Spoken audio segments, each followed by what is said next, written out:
Welcome, and thanks for joining us today for our 25th episode of the Restaurant Dealmaker Show, where we discuss pertinent issues regarding the food and beverage industry with industry professionals. My guest co-host today is John SANGMEISTER, who I had the pleasure of knowing since 2015 when I contacted him regarding purchasing Fisherman's Grotto Number 9 in San Francisco, which I sold that year, however, unfortunately not to John. John is an entrepreneur and a passionate sailor. He previously served as director of restaurant development of Panda Restaurant Group, responsible for surveying new sites and negotiating lease terms for more than 60 locations in 7 Western states. For 7 years, John served on the Downtown Long Beach Associates Board of Directors, the final 2 as chairman. Before that, John was an investment representative with Alex Brown and Sons, where he developed and delivered several investment banking clients that raised over $150 million in capital. John's passion for sailing began as a young age, and he was influenced by his father, who was a sailor. And since then, John has developed a reputation of being one of the top sailors in world competition. John has participated in many Transpac races, which is the sailing race between California and Hawaii. And John was a lead team member with Dennis O'Connor, that won the Transpac. And John headed the only boat in the history of the Transpac that actually sunk, which I'm sure John will have a few comments on. John's wife, Sarah, who is the managing partner of a prestigious law firm, met John sailing, and Sarah has participated herself in 3 Transpac races on her own. John and his family, including 3 sons, were instrumental in bringing the 2008 Olympic sailing venue to Long Beach, the future, I should say, Olympic sailing venue to Long Beach. And in 2012, John served on the San Francisco America's Cup Organizing Committee. I could spend the entire hour discussing John's prominent sailing history, but it is time to discuss John's career as a prominent restaurateur, having been involved as the owner of the famous Gladstone'S Long Beach since 2004. So before I begin my discussion with John, if you have any questions during the show, please type them in the question bar and we'll get back to you during the show. And if not, we'll try to get back to you after the show. So with all that being said, John, welcome. Nice to have you. And as a start, I was curious to know, how did you get started in the food and beverage business, and what was your first job in the industry? Well, Steve, thank you for having me this afternoon, A and it's pleasure. a great privilege and pleasure to be here. I appreciate your kindness, and I started off in the restaurant business as a dishwasher, but I thought I was going to be a waiter. I had a summer job lined up in Nantucket, Massachusetts, and I arrived in my summer break from high school and thinking that, great, I'm off. And they said, no, we have no jobs, and uh, we don't need any waiters. And I said, well, you need a painter. And they said, yes, we do need a painter. And so I was a painter for a couple of weeks, and then I was a dishwasher. Then I was a busboy, and eventually I was a waiter. And I love the experience. I call casual dining, full service restaurant, performance art, and I love being there. The stage is set, the guests arrive as part of the ensemble, and the play begins. Got it.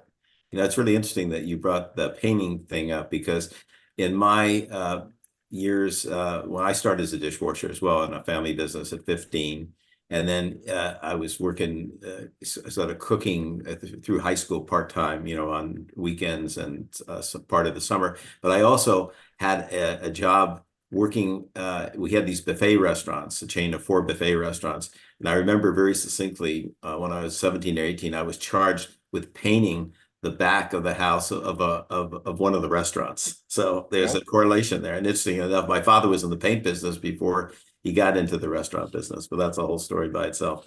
We won't rest our time on that. So what's your favorite part of the hospitality business?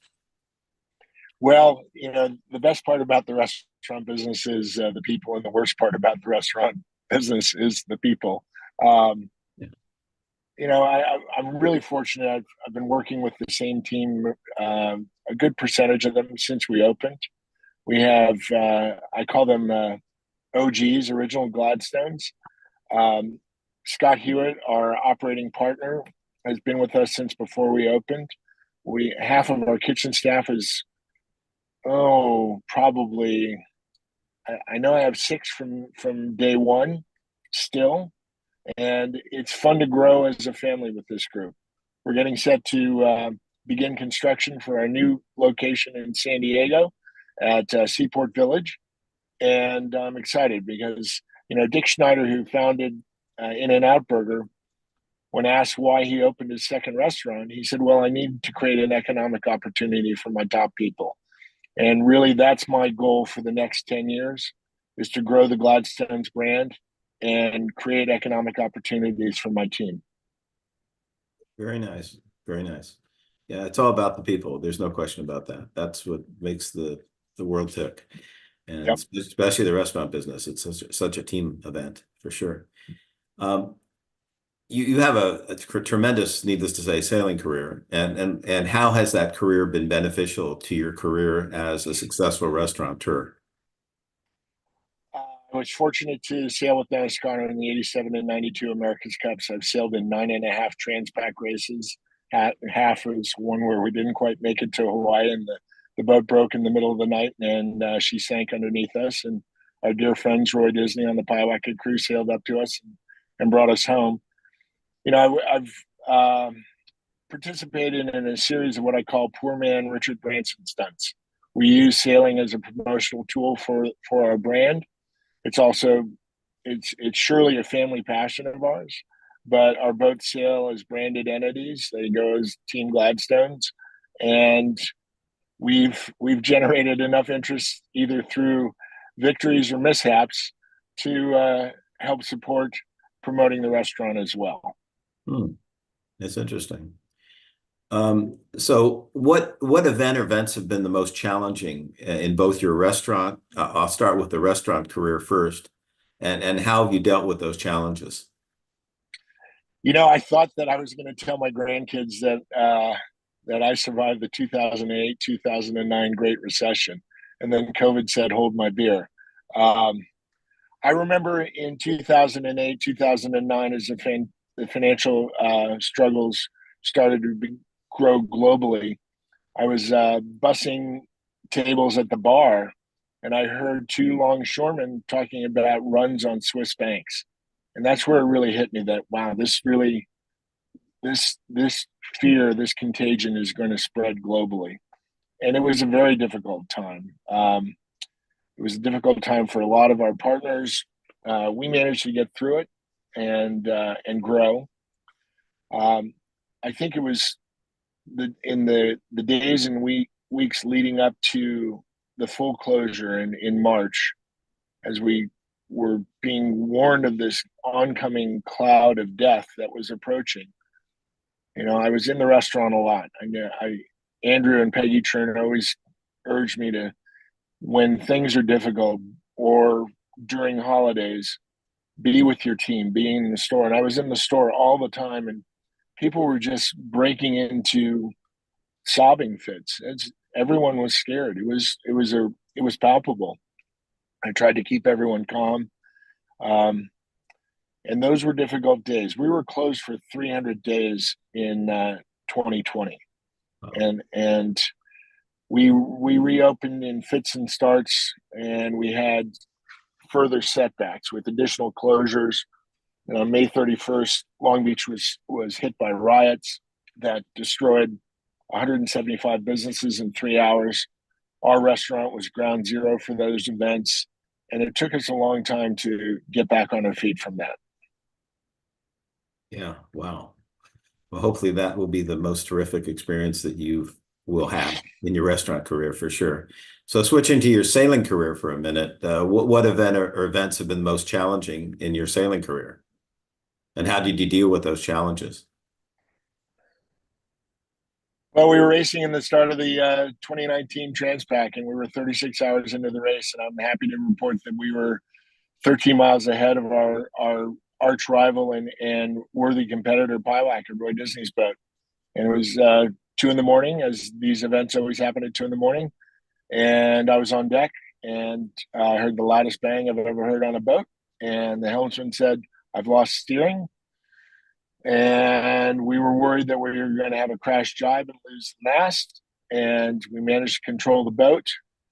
And as we went forward to take sails down, I saw water rushing into the boat, and I knew immediately that we were going to sink. That we could not keep up with the water ingress, and so we just made preparations. And 26 minutes later, we were off the boat and floating in a raft, watching the boat sink. Wow, that must have been tremendous. How did you deal with that psychologically? You know, gallows humor was a wonderful thing at the time. I was watching the boat sink, and we had our two rafts, and my nine crew, the nine of us were in two rafts tied together. And I screamed out an expletive. You know, my Rolex is in the chart table, and it wasn't just any watch. It was the watch that Roland Pouton gave us when we won the '87 America's Cup, and he handed one out to each crew member. So it was a special memento. And as I'm being dragged aboard Piewack, it's just in just the most ignominious fashion ever, and just feeling low, our navigator came up to me and he said, "Looking for this?" All right, there we go. And he had the presence of mind as the radios were fizzing out, short circuiting, and the water was up to his chest. He opened up the chart table underneath him, and the lights were still on. They hadn't shorted out completely, and he saw a shiny thing under the water, and he said, "That's John's watch," and he grabbed it. And I'm forever grateful for Brendan Bush's presence of mind to look. He grabbed several phones and wallets the crew had left in there, and he saved the day for a lot of us that day. Wow, that's something else. You know, in an earlier discussion we had prior to the show, you mentioned that, part of your philosophy is based on, three key ingredients. One is attitude, one is energy, and one is integrity. And could you discuss those with us and how those play a vital role in your whole approach to life? Well, I lifted that from my boss, Dennis Connor, my former boss and now mentor. He said that he could teach anyone to sail, but when he was looking for new crew, he looked for three qualities: attitude, attitude, and attitude. And I modified that for the restaurant industry. And I said, well, we need the attitude, we need the energy because it's a physical and it's a demanding job, and we need the integrity. We need there are a lot of things that just require personal integrity. And as you and I were discussing, this is sort of a synopsis of the Scout Law and Oath, and we tried to keep it simple. My dear friend Sandy Saxton, who was the S and TS restaurants, they had a mission statement: have fun, work hard, have fun with aloha, and or work hard, make money with aloha. And so attitude, energy, and integrity is our mission statement in how we treat each other. I think those are prolific, yeah, and I agree with them for sure. Absolutely. So what are your strongest areas of expertise, and how do you use those strengths to overcome the many challenges of the day-to-day, business? I don't know if it was an initial quality, but it's been beaten into me by world events. I have a certain high threshold of resilience right now. And, Howard Schultz writes in Pour Your Heart Into It. He tells the story of the early days at Starbucks. They were successful in the Pacific Northwest. I think they had 100 stores, but they made the great leap to grow in Chicago. And they opened 5 or 8 stores simultaneously to sort of reach market saturation. And no one knew what a Starbucks was. And he says that at the time, it nearly bankrupted his company. And the senior management team met, and they flew to Chicago, and they made the decision that they were just going to will it to succeed. And for me, that resilience, I've spent some time with Mr. Schultz, and I've tried to indoctrinate our team into that. When things are difficult, we're just going to will this to happen. And by and large, I'd say that's been a common core value of our team. I think the other thing that we've learned, we've made a lot of mistakes along the way. And I think that we have a self-discipline to try not to repeat mistakes and to have an attitude that we can always improve. So we're always trying to do a little bit better. Sometimes we fail. It's often you can equate it to, say, shooting free throws. You don't hit every one, but you sincerely try. No, I agree with that very much. I think that I have learned so much from the mistakes I have made in my life. I'm almost grateful that I made those mistakes because it gives me a clear direction of what I think I should be doing, the right way of things that to be done based upon the mistakes I've had made in the past. And so I think, the most successful people in life, you look at Edison, how many thousands of, inventions he went through before he invented the light bulb, and, how many people went bankrupt before they became very successful. So I think, it's helpful, I think, to have mistakes, but hopefully you have them in the earlier part of your life, so you can learn from those mistakes and move forward and have more positive things happen in the second part of your life. At least that's how I look at it. So I think having had mishaps is a benefit because you learn from those, and hopefully will keep you on the right track in the future. So very much agree with you there. So what the hospitality industry is changing, particularly in California, because of the, current economic challenges we face, the shortage of employees, minimum labor costs for fast food restaurants with 30 more chains going up to $20 an hour in April, all the high Everyone's going operating. to become a baker. It's what? Everyone is going to become a baker. A baker. Okay, that's interesting. All right, that's a cool thing. And yeah, I mean, just, the insurance, I mean, it's unbelievable, liability. I talk to these bar guys. There's a guy at some bar operators that are paying like $5,000-6,000 a month for liquor liability insurance. Um, and occupancy costs, landlords are generally greedy, by and large. And so how are you dealing with all these, dealing with all these challenges, these added challenges in your operation? Well, it is challenging, and I know many friends who have closed permanently, and it's heartbreaking to watch that. There are family run operations that have been there 10, 20, 30 years.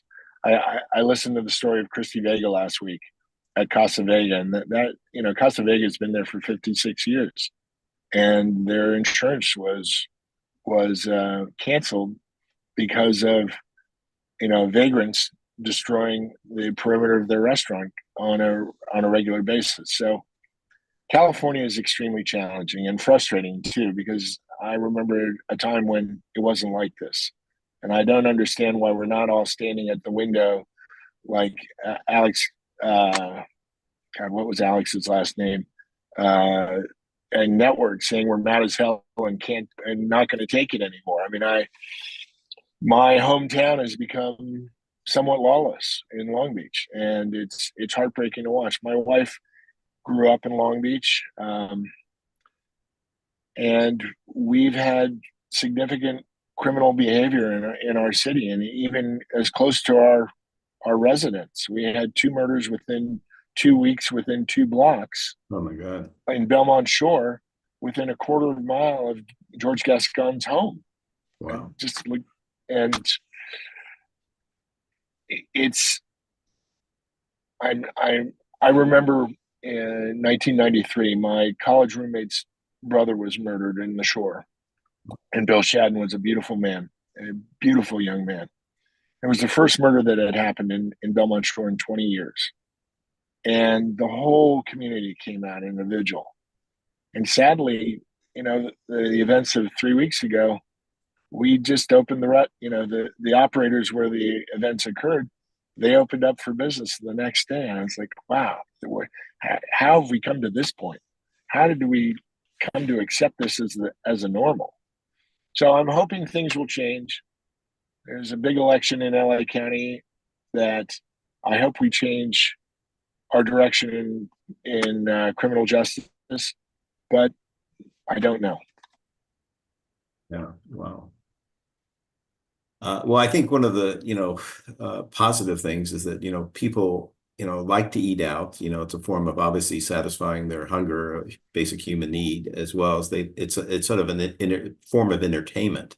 So I think there will be continued demand, but trying to maintain price value is very challenging. I mean, it's just astounding, to go out and eat at a full service restaurant, what it costs. Um, but I guess it's just all relative. Inflation, is affecting us in every aspect of life. But again, it's very difficult to maintain price value. And so I think what's happening, I see it in reviewing financial statements daily, doing valuations, is that margins are just decreasing. Because you can only, in order to maintain price value, you got to have a certain, realistic price level relative to your customer base. So, I mean, do you have those kind of challenges? I mean, how do you deal with that in order to be competitive price wise? Because you serve a high quality product and you have a high food cost because you're a seafood operation, right? We have those challenges magnified. Yes. When we opened, we would run a $25.95 pound-and-a-half king crab special on Friday nights, and what was I your now food serve cost on that? 50%. Oh my goodness, yeah. It's a loss leader. Just get them in. I understand. Yeah. But I've seen restaurants charge $150 for a pound-and-a-half of king crab these days. So it's shocking. I mean, my barometer is the economist always is what's the cost of a Big Mac? 2 sausage McMuffins with eggs at McDonald's 5 years ago were $2.50, and today it's $6. Okay. I mean, that's shocking. Yeah, I hear you. That's shocking. Yeah.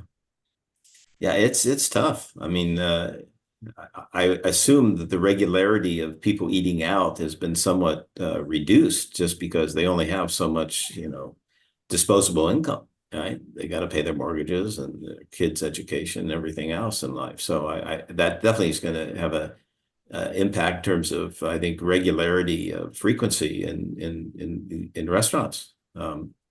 Or people trading down, even the price of, $6, compared to going out and eating in a full restaurant, it's going to cost you 60, 70, 50, 70, how much, depending how much liquor you have, at least. So it is a challenge. There's no question. So John, you've had many accomplishments in your life and throughout your career. And so what single accomplishment is most meaningful to you? I saw your question, and I'd have to say my family. I've been married for 29 years, and we have 3 sons, and they haven't grown up to be jerks, and I enjoy their company. And last year my wife and I were celebrating our anniversary, and we were driving to a restaurant, and no, we weren't going to our restaurant. I'm not that cheap a bastard.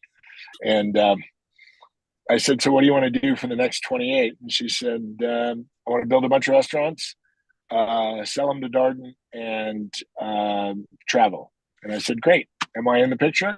And she laughed and said, "Yes. I have a tremendous wife and a great partner, and I'm very proud of her. We are very proud of our sons. We have 2 eagles and a third on the way, and I'm very happy with them." Yeah. We For are. those in the audience that know what an eagle is, you talk about Eagle Scout. John is a scoutmaster, and which is very near and dear to my heart because I was an Eagle Scout and very active in Boy Scouting, and it did a tremendous amount for me in terms of building character and just understanding a lot of the basic fundamentals in life. And John is a devout, scoutmaster, which is the epitome of commitment. And as he said, 2 of his sons have been Eagles, and the third one is going to become an Eagle. That's quite unique. That sounds like that goes into some sort of record book. 3 out of 3. Wow, that's great. So tell me a little bit. Tell me, because I have an affinity to scouting. Tell me a little bit. How did you get involved in scouting? My wife got us involved in scouting when the boys were in 2nd grade, And she explained it to me. She said, this is an opportunity for them to work hard and distinguish themselves as individuals, where they might not have that opportunity either academically or athletically. And she was a hiring partner at her former law firm, and she always put Eagle Scouts at the top of the resume list because she felt that they had greater success post hire in the firm. They seem to those human qualities of leadership and ethics that scouting and service that scouting teaches to scouts, that carried through to the work environment, and it was a very positive experience. And they always had good luck hiring Eagles. So I said, great, I'm all in. My predecessor was an Eagle Scout and was with our troop for 4 years, and his son aged out and eagled out, and it was right in the middle of the pandemic, and scouting was it was pretty grim during those days. And we had a parents meeting, and who's going to replace me? And I was the last man standing, and I feel really grateful. I asked my wife, I said, is it okay? She said, sure. And this has been the best job I've ever had. Wow. So how long have you been a Scoutmaster, and how much time commitment does that require? 3.5 years. And I don't know, it's probably 10 hours a week. Wow, that's a commitment. The weekends we do an outing, an overnight outing once a month, and a day outing once a month as well. Wow. So I don't know. Time flies, though. It's great fun. Wow, that's wonderful. So talking about leadership, what are the qualities of a good leader that you regularly practice? Well, I tell people that you have to earn leadership. So, and you have to earn loyalty. I had the privilege of sailing with Doug DeVos on his boat, WindQuest. And Doug is the chairman of Amway. And Doug is the first to help fold sails at the end of the day.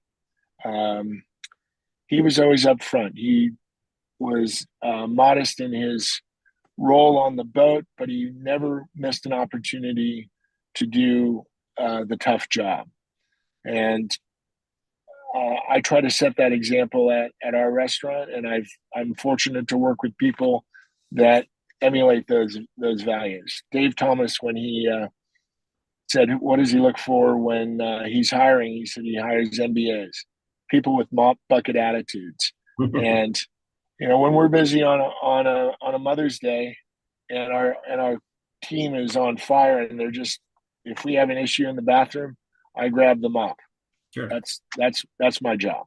Yep. So that's the way I was trained. Yep. Absolutely. Yep. I hear you. So since post-COVID, there have been additional challenges, and how you dealt with those challenges. Are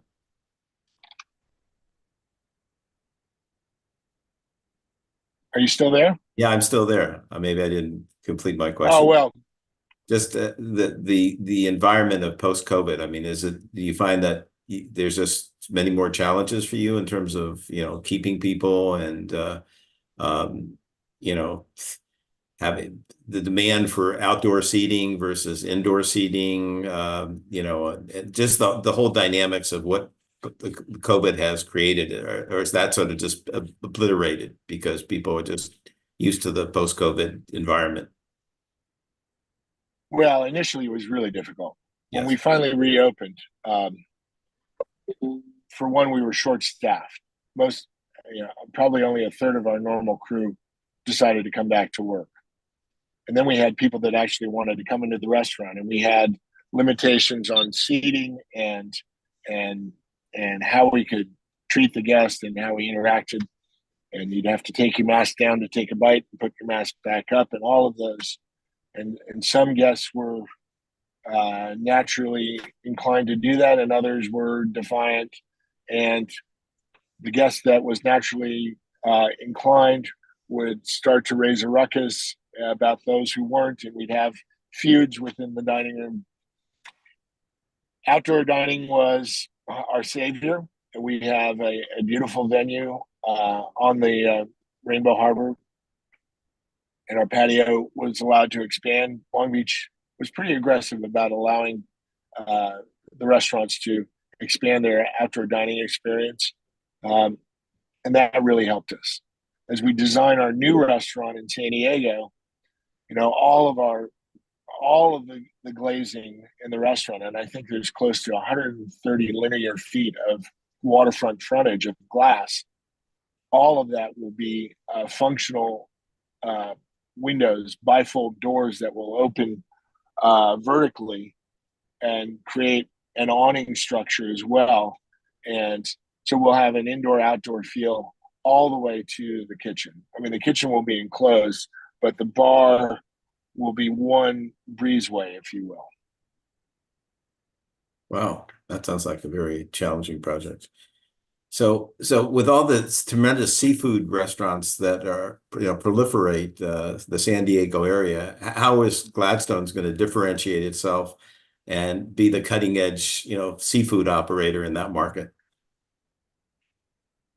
That's a good question. I hadn't thought of that. I mean, I didn't give you that question beforehand. I just thought I about mean, it. there are some great guys down there. You've got Fish Market, you've got Blue Water Grill. They're great operators. The great news about San Diego is it's such a growing and thriving market. You know, the Brigantine, the Mortons are doing a great job with the Brig. Um, San Diego has built 9 waterfront hotels in the last 10 years. And the addition of Petco Park, the whole Gaslamp area is, it's had some fits and starts. They certainly they overbuilt with the condos for a while. I think they built 10,000 condos and they had a little recession. Certainly they had a bigger recession in '08. But if you go down there today, along the waterfront at least, there are thousands walking along the waterfront every day. And our location is, well, it's the old Edgewater Grill, and we are on the water's edge with the promenade in front of us. And if you sit there for an hour, I bet 2,000 people will walk by at lunch. So, we're in the retail business. We're not hunting, we're fishing, no pun intended.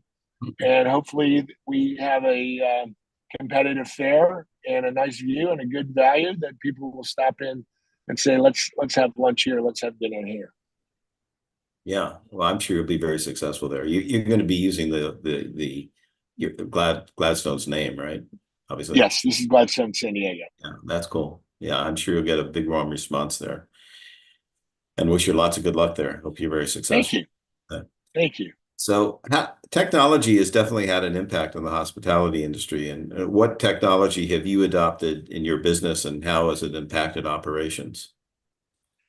So our servers carry wireless handheld ordering devices and checkout devices. Mhm. That speeds things up dramatically. And I think that, we want to maintain that high touch experience at Gladstone San Diego. We're not going to ask you to go to the bar and order and then take a number and go sit at a table that's open. That is not the experience we want to bring forward. Anything we can do to improve the guest experience and the quality, we're exploring. We're looking at rational ovens. We're looking at all the different latest technologies in food preparation. And we want to make certain that our guest is not left hanging. The folks at TS, they use the up and go. So you can scan, if your server is busy, you can scan the QSR code and pay for your bill on your phone. All of those things we will incorporate into Gladstone San Diego. Yeah, cool. I see that we've got a couple of questions. Good to see you, John. Just checking in for a while. This is from Dennis Clark. Is this one of your associates? Oh, hi, Dennis. Dear friend who's living in Ohio right now. Ah, yeah. He also says, how did I get so lucky to meet you in the Palisades in the late 90s and keeping in touch with you the last 25 years? Great to have heard a little more about your story. Thank you. So it's not really a question, I guess, it's an acknowledgement. So sounds like one of your devoted friends. I paid him. You paid Dennis, him? the check is in the mail. That's great. So, as we discussed, this is a very challenging period, where food and beverage operators are, in some cases, are having to reduce operating hours and days of operation due to the shortage of employees. So what do you see as the solutions to correct this issue? In California, we need to have a shift back to the center. I think that we've seen destructive progressive policies that, while may have had good intentions, are destroying economic opportunity and actually penalizing those they meant to help the most. The inflationary effects of wage hikes and other legislation is outpacing the cost of living is outpacing all of these wage hikes, and all of their best intentions are exacerbating these issues. I think we need to get back to a more reasonable discussion about the relationship between an employer and employee. I cringe when I hear politicians discuss wage theft. I really, it's offensive. When you think about all the practices we work to make our environment the most welcoming and the best restaurant job in Long Beach, in Southern California. So I think if we can get back to a less adversarial relationship and discuss how we can grow the pie and grow the economic opportunity for all involved, that would be helpful. Well said. Very well said. So anyway, that's the end of my questions. Are there any concluding remarks you'd like to make? Well, Steve, I'm just profoundly grateful for your friendship over the years, and I remember when you gave me your book on deal making, and I've read it, and it's been provided great insight for me. It's great. It's a great incentive to go to sleep too, right? If you have a hard time sleeping at night,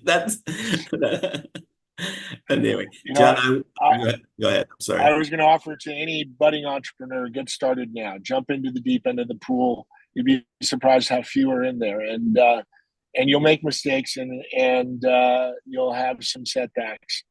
But I think the personal freedom that you're given from working as an entrepreneur, and